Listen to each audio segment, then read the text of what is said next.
En plus des conséquences des changements climatiques qu'elle doit subir, l'Afrique doit aussi supporter le poids de la dette avec des ressources financières insuffisantes qui, dans certains cas, couvrent à peine les besoins de base des populations.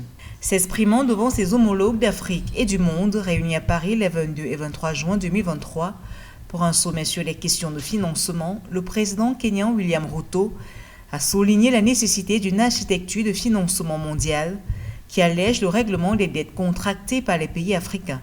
Pour le Kenya, par exemple, nous payons 10 milliards de dollars chaque année pour le service de la dette. Si j'avais 10 milliards de dollars chaque année pour le développement du Kenya, au lieu de pour le remboursement de la dette, eh bien, cela transformerait radicalement notre situation. D'après une étude du Parlement européen sur les états de la dette publique en Afrique, le poids de la dette sur le continent est passé en moyenne de 37% du PIB en 2012 à près de 64% du PIB en 2022. Une donnée qui rejoint celle d'un rapport du Fonds monétaire international qui prévient que 60% des pays africains courent un risque élevé de surendettement avec de graves conséquences sur l'accès des populations à des services sociaux de base. Essayons de trouver une solution pratique, ici, aujourd'hui, pour que l'année prochaine, je n'aie pas à débourser 10 milliards de dollars pour rembourser la dette. Cette dette aura été rééchelonnée et je rembourserai dans 20 ans et j'aurai 30 années pour rembourser cet argent. Et cet argent sera disponible pour construire des routes, pour la santé, pour l'eau, pour l'éducation de notre peuple. Ça fera toute la différence.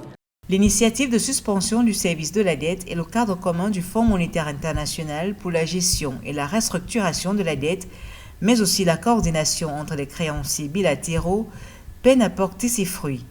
En février 2023, l'Union africaine, par la voix du président de l'institution, Azali Assoumani, a appelé à l'annulation totale de la dette africaine pour permettre une relance de l'économie post-Covid et une meilleure résilience face aux impacts négatifs de la crise en Ukraine.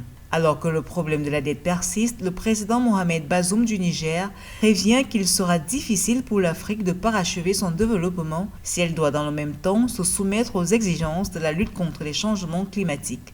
Comme tous les autres pays pauvres, nous serons opposés à toute politique visant à nous priver du recours des énergies fossiles contenues dans notre sous-sol. Et l'unique solution acceptable est celle qui nous permet d'atteindre les objectifs des différents agendas à la fois, se fondant par conséquent sur la solidarité et la complémentarité bien comprises, rendues effectives par une politique de péréquation généralisée.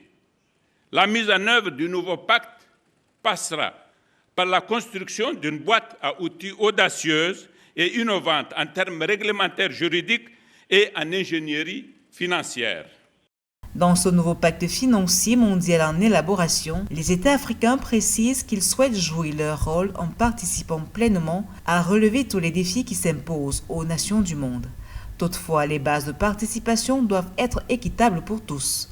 En matière d'endettement, par exemple, les pays du Sud ne devraient pas être contraints de payer jusqu'à 8 fois plus d'intérêts que les pays développés sous prétexte qu'ils sont considérés comme risqués, a martelé le président kényan, qui n'a pas manqué de rappeler que l'Afrique veut avoir la capacité d'attirer les investissements privés plus que l'aide au développement.